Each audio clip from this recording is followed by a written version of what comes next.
낙폭을 빠르게 줄이지도 이러지도 저러지도 못하는 분위기가 지금 한 45분째 진행되고 있습니다. 기관은 결국 매도로 또 가닥을 잡아가는 모습, 외국인만 양시장을 좀 담아가는데요. 오늘 장에서는 어디에 포커스를 맞추고 중심을 잡아야 될지 절대 전략 문서진 전문가와 함께 알아보겠습니다. 전문가님 안녕하세요. 네, 안녕하세요. 일단 오늘 장 한마디로 표현해 주신다면 어떻게 주시겠어요?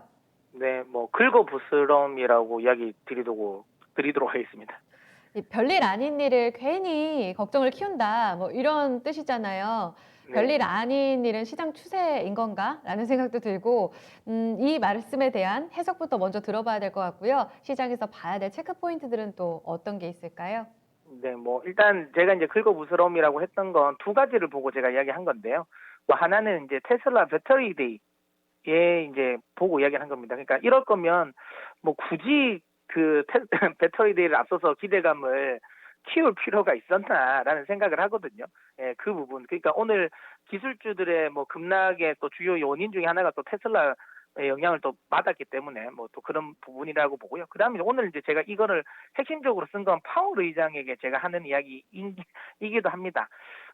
굳이 그런 말을 할 필요가 있었나라는 생각을 하는데요. 이번 주가 이제 파월 의장과 뮤니신 재무장관이 계속 이제 하원과 상원을 오가면서 이제 의회 증언을 하고 있지 않습니까?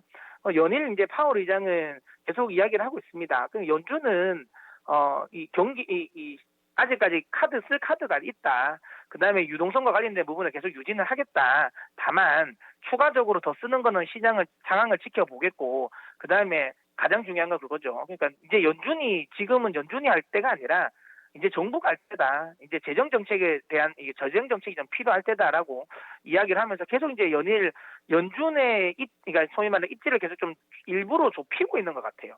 그러다 보니까 시장 참여자들 입장에서는 이거 원래는 이제 시장 참여자들 다 압니다. 2023년까지 금리 인상은 안 한다. 그다음에 연준이 항상 그래왔던 것처럼 시장이 큰 문제가 생길 때 언제든지 구원투수 역할을 할 거라는 것도 다 알고 있지만, 중요한 건 그런 거는 어쨌든 그러면 하방에 대한 이 방어자 역할을 하는 거지, 상승을 이끌 상승을 주도하지는 않겠구나라는 걸 신경을 쓰는 거죠. 그러다 보니까 아무래도 그동안 많이 이제 올라왔었던, 특히 이제 유동성의 힘으로 올라왔었던 이 프리미엄을 많이 받았었던 종목들 중심으로 좀 그러니까 이 매물이 좀 출회를 하면서 전반적인 지금 증시의 글로벌 증시의 조정이 좀 나오고 있는 상황인 거죠.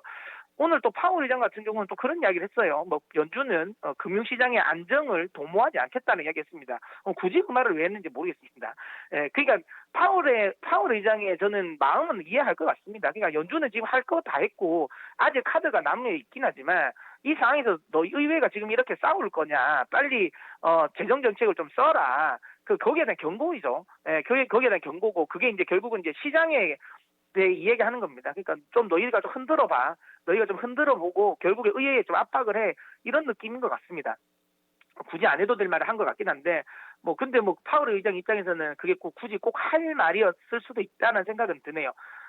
중요한 것은 이겁니다. 어쨌든 단기적으로 이렇게 변동성을 키워주고 유동성이 추가적으로 더 공급되지 않을 수 있다라는 우려감이 시장에 반영이 되고, 그로 인해서 또 밸류에이션에 대한 부담이 있었던 종목들로 차익 실현 매물이 나오곤 있지만, 제가 요즘 들어서 계속 하고 있는 말이 있지 않습니까? 시장의 중심축. 그럼 결국에는 증시를 받치는 중심축은 두 가지입니다. 유동성과 경기인데, 경기와 관련된 부분에 있어서 최근에 경제 지표가 발표되는 걸 보면 센티멘탈에 영향을 미치는 것들은 조금 이제 지표가 좀 둔화가 되는 걸 보이고 있지만, 실질적인 경제 지표라든지 선행성을 알 수 있는 지표들 같은 경우는 여전히 긍정적인 흐름을 보이고 있다라는 거죠. 코로나 사태에도 불구하고 이런 부분은 제가 보기엔 긍정적이다. 그러니까 경기가 여기서 다시 한번 코로나 사태 재확산, 그다음 유동성이 추가적으로 공급되지 않는 상황에서도 경기가 꺾여 내려가고 있지 않다라는 걸 긍정적으로 보고 있고요. 그다음에 유동성이란 것도 추가적인 유동성이 더 풀려지지 않는다는 건데, 이것도 풀려지지 않는다는 건 단서를 달았지 않습니까? 시장이 흔들리고 시장에 뭔가 노이즈가 더 강하게 발생되면 언제든지 또 연준은 자기들이 가지고 있는 지갑을 열 겁니다. 그렇기 때문에 가지고 있는 유동성을 흡수하는 상황이 아니고 유동성을 보유하고 있다가 상황을 보겠다는 거기 때문에 유동성과 관련된 부분에도 흔들림은 없습니다. 여전히 중심축은 무너지지 않았기 때문에 추세 하락에 대한 우려감은 저는 여전히 할 필요는 없다고 보고 있습니다. 다만 이건 역시도 한 달 전부터 계속 이야기 드리고 있는데, 지금 시장은 대선 전까지는 확실하게 변동성을 키울 수밖에 없습니다. 그래서 제가 이제 좀 단기 매매 스타일이나 그러니까 매매가 조금 서툰 분들은 11월 달까지는 매매를 하지 말라고 제가 이야기 드리고 있는데요. 이 의견도 여전합니다. 상승 탄력세는 아무래도 대선 전까지는 또 둔화가 될 거고요. 이런 변동성은 계속 11월 달까지는 결과가 나올 때까지는. 그리고 중요한 건 이번에는 또 코로나 때문에 우편 투표가 되지 않겠습니까? 그러면 혹시라도 결과 투표 자체도 좀 더 지연될 수 있습니다. 그럼 요 구간은 11월 뭐 중순까지도 이런 변동 성장은 이어질 수 있기 때문에 이 시장과 관련된 부분 지금 좀 조심을 해야 된다라는 거고요. 다만 저는 이런 이야기는 드리고 싶습니다. 그렇다고 해서 그러면 지금 시장이 그럼 우리가 도망갈 자리인가라는 거죠. 그렇지는 않다라는 거고요. 뭐 유명한 이제 그룹급 인사가 최근에 이런 말을 하더라고요. 이제 주식 시장은 포커판에 좀 비유를 했는데 사실상 이제 포커판에서는 가장 먼저 일어서는 사람이 가장 성공한 사람이지만 증시에서는 가장 먼저 일어나는 사람이 가장 호구다라는 이야기를 하더라고요. 요즘에 그 말을 좀 많이 좀 마음에 와닿더라고요. 최종 승자는 끝까지 남아있는 사람이다라는 건데, 저도 그런 것 같습니다. 그러니까 시장에 불과 3월 달까지만 하더라도 시장이 무너질 것 같지 않았습니까? 근데 그거 사실 회복되는데 2달도 안 걸렸다라는 거죠. 지금 구간에서 뭔가 아까 말한 것처럼 실질적인 중심축이 무너지지 않은 상황에서 수급적인 요인으로 하락을 한다는 게 시장이 추세를 바꿀 수 있을까? 저는 그렇지 않습니다. 저는 내년까지 여전히 긍정적으로 보기 때문에 지금의 변동성 구간에 매매가 서툰 분이나 단기 매매를 하시는 분들은 피해야 할 구간이지만 좀 매매가 어느 정도 되시는 분이나 혹은 좀 장기 투자를 생각하시는 분들은 오히려 기회라고 보고 있습니다. 매매가 아니라 투자라면 지금 빨리 일어서면 안 됩니다라는 이야기 해주셨습니다. 굳이 파월이 또 굳이 배터리 데이가 꼭 이렇게 진행이 됐었어야 했나 시장의 실망감을 키우는 이런 모습들이 단기적으로 변동성을 키우고 있잖아요.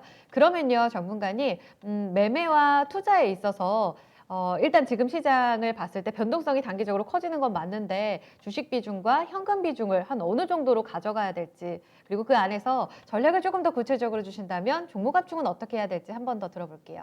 네, 뭐 사실 이제 이 질문에 대한 부분은 한 달 전에 나왔으면 더 좋았을 것 같긴 합니다. 왜냐하면 지금 상황에서 현금 비중과 주식 비중을 나누는 건 저는 의미가 없다고 생각해요. 왜냐하면 이미 밀려 내려왔지 않겠습니까? 그러면 지금 혹시라도 만약에 수익이 굉장히 많이 나서 나는 아직까지 내 포트가 다 플러스고 내가 가지고 있는 종목이 다 플러스다라고 하면 그걸 일부 정도 팔아서 현금 확보하는 거는 괜찮다고 생각을 합니다.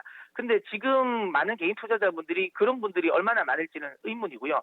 그러면 지금 구간이 내가 손절까지 감행을 하면서 현금을 지금 확보를 해야 되나? 예를 들어 제가 현금과 주식 비중이 50대 50이면 좋겠습니다라고 해서 내가 만약에 50%보다 더 현금 비중이 적은 분들이 손절을 해가지고 50%를 억지로 맞춰야 될 시장이냐? 저는 그럴 것 같지는 않고요. 반대로 내가 지금 현금이 100% 있는데 그러면 굳이 50대 50으로 맞추기 위해서 그럼 급하게 50%를 사야 되냐? 저는 그것도 아닌 것 같고요. 그냥 저는 이랬으면 좋겠습니다. 그냥 지금 흐름은 아까도 계속 이야기 드리고 있지만 결국에는 내년 상반기나 내년 하반기까지 시장을 보고 간다면 지금의 포트폴리오를 급격하게 조정할 필요는 저는 없다고 봅니다. 그러니까 내가 만약에 지금 현금이 없다. 억지로 현금 확보하지 마세요. 손절을 해서 가지고 억지로 현금 확보할 필요는 없고요. 혹시라도 내가 만약에 현금이 많다. 그렇다고 해서 지금 하락장에서 급하게 따라 들어가지 마세요. 여러분들의 루틴을 지키시면 됩니다. 그러니까 지금 괜찮은 종목이 떨어지고 있으면 천천히 매수하시는 게 맞습니다. 그러니까 현금 많으신 분들 지금 급하게 들어가려고 할 필요 없습니다. 여러분들이 지금까지 지키고 있는 루틴 지키시면 되고요. 혹시라도 내가 만약에 주식 비중이 100%다. 억지로 현금을 만들 필요도 없습니다. 손절을 할 상황은 저는 아니라고 보기 때문에 물론 뭐 종목 자체가 뭐 나쁜 종목이라면 뭐 손절을 하는 게 맞겠죠. 지금은 좋은 종목들 박앤세일 하는 구간이지 않습니까? 그러면 뭐 그쪽으로 종목 교체하는 건 저는 뭐 찬성을 하지만 내가 가지고 있는 종목들이 기존의 시장 주도군이었는데 시장이 빠진다라고 해가지고 억지로 내가 종목을 확보를 한다? 저는 아닌 것 같습니다. 그냥 지금은 그냥 흘러가는 대로 기존에 있는 루틴을 그냥 지키셨으면 좋겠습니다. 억지로 인위적으로 뭔가를 할 필요는 없는 시장이라고 봅니다. 괜한 프레임이 또 독이 될 때가 있는 것 같아요. 말씀해 주신 대로 좀 유연한 태도 잘 지켜보겠습니다. 잘 지켜보도록 하겠습니다. 전문가님 말씀 잘 들었습니다. 네. 네, 절대전략 토마토 투자클럽 문서진 전문가였습니다.